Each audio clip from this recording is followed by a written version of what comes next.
자, 세 번째 에너지의 재발견입니다. 여기에서는 태양에너지, 풍력에너지, 해양에너지, 지열에너지, 바이오에너지와 같은 재생에너지에 대한 이야기를 하겠습니다.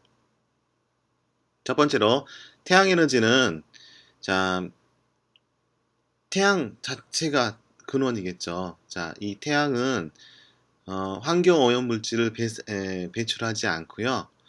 단 이제 태양 에너지는 에너지의 밀도가 낮기 때문에 직접 하려면 비용이 많이 들고 계절이나 일조량 등의 자연 조건에 영향을 받습니다. 자, 태양 에너지에는 두 가지 발전 방법이 존재해요. 첫 번째는 태양열 발전이 있고요. 두 번째는 태양광 발전이 있습니다. 자, 첫 번째로 태양열 발전이라고 하는 것은 자, 물을 데워서 난방이나 온수로 사용되는 것과 자, 이런 증기를 이용해서 터빈을 돌려서 전기를 생산하는 방법, 이것이 태양열 발전입니다. 이런 발전을 하기 위해서는 집열기, 그러니까 열을 모을 수 있는 장치가 필요하고요. 이 집열기를 통해서 물을 데워서 사용할 수가 있습니다. 자, 두 번째는 태양광 발전이 있는데 이건 태양전지라고 하는 걸 통해서 태양빛을 바로 전기 에너지로 바꿔서 사용합니다. 자,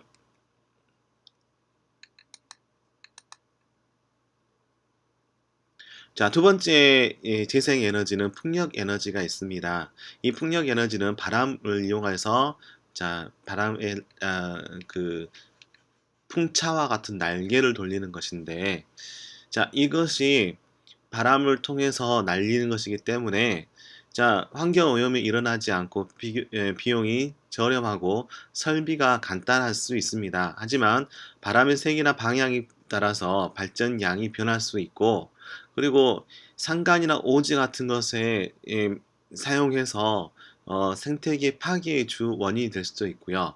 그 다음에 소음이 발생하는 어려움도 있습니다.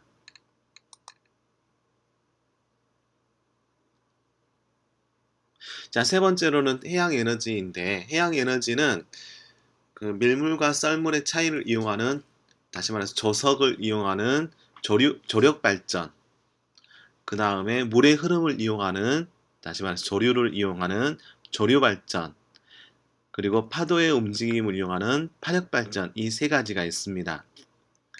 자, 첫 번째로 밀물과 썰물을 이용해서 사용하는 조력 발전 같은 경우는 바닷물 속에서 그 밀물 일대 높이차를 이용해서 발전하는 방식으로 이루어져 있고요. 이것은 일단 바닷물을 드나들 수 있는 통로를 막아놨기 때문에 생태계 교란에 문제가 발생할 수 있습니다. 자, 그림을 보면서 이해해 볼까요?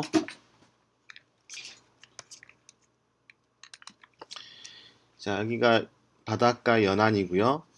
자, 여기는 바다라고 보겠습니다. 그러면 바닷가에서 육지 쪽으로 이렇게 밀물이 들어왔다가 썰물이 빠지는 이곳에다가 이렇게 뚝을 만들어 놓습니다.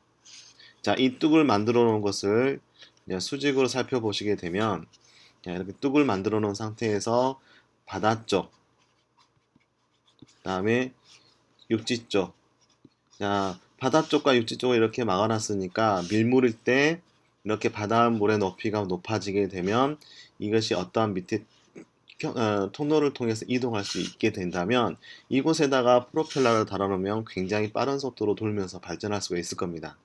이런 상태로 그 밀물과 썰물의 그 높이차를 이용해서 발전시키는 발전을 조력 발전이라고 합니다.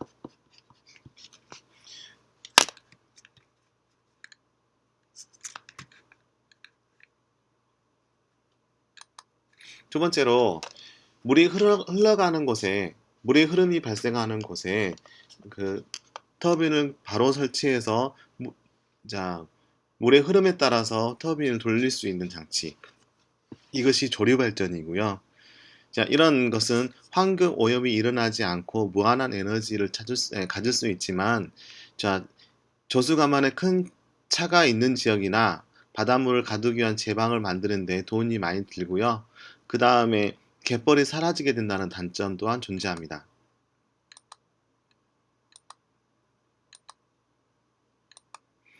자, 그 다음에 파력 에너지라는 것은 파도의 상하 또는 좌우 움직임을 이용해서 전기를 생산해내는 건데, 부표나 실린더를 띄워놓고 파도의 움직임에 따라서 전기를 생산하는 것으로 소규모의 개발이 가능하고 방파제로도 이용이 가능합니다. 한번 사용하면 영구적으로 사용이 가능하다는 장점도 있는데, 이것은 기후나 조류의 조건에 따라서 발전량의 변동의 차이가 크고요. 입지 선정이 어렵고 시설 관리가 어렵고 초기 시설비가 많이 드는 단점이 존재합니다.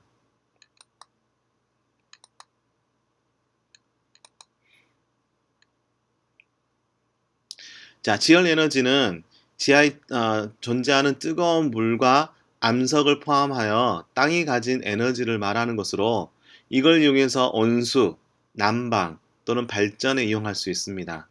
자, 지하 발전을 이용해서 지하에 있는 고온 수나 증기를 끌어올려 터빈을 돌려서 전기를 생산할 수도 있고요.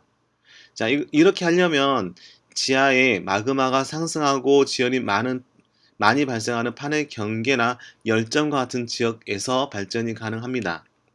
이런 지열 발전의 가장 큰 장점이라고 볼 수 있는 것은 적정한 온도를 항상 유지하고 있기 때문에 그 계절이나 아니면 시간에 구애받지 않고 항상 일정량의 에너지를 얻을 수 있다는 장점이 있습니다. 또한 적은 비용으로 냉난방 시설을 할 수도 있고요. 그리고 연소 과정이 없이 열과 전기를 생산하기 때문에 이산화탄소나 이산화황의 환경 오염에 관련된 물질이 거의 배출되지 않고 좁은 면적에 설비하는 것이 가능합니다. 하지만 단점으로는 어느 곳에서나 되지는 않는다는 것이 있고요. 초기 조사와 개발 작업에 관련된 비용과 탐사 실패로 인한 개발 위험성이 존재합니다. 자, 마지막으로 바이오 에너지는 유기체나 유기계 폐기물, 이것을 이용해서 에너지를 얻는 것으로 에탄올, 바이오 디젤, 바이오 가스 등이 있습니다. 이것은 기존의 석유 사용 엔진에 바로 사용할 수 있다는 장점이 있고요. 기존의 화석 연료를 사용했던 것에 비해서 환경 오염이 적고 높은 에너지 효율을 가질 수 있습니다. 하지만 이러한 것을 개발하기 위해서 대규모 에너지를 만들어내기 위해서 면적을 넓히는, 그러니까 곡물의 면적을 넓히기 위해서 산림이 훼손되거나, 그다음에 이 곡물들을 잘 자라게 하려고 비료나 이런 이 화학 물질을 써서 환경 오염이 일어날 수 있게 하고요. 그다음에 곡물을 실제로 에너지로 시켜 버린다면 우리가 먹는 것과도 관련 지어질 수 있습니다. 그래서 곡물 가격 폭등의 원인이 되기도 합니다.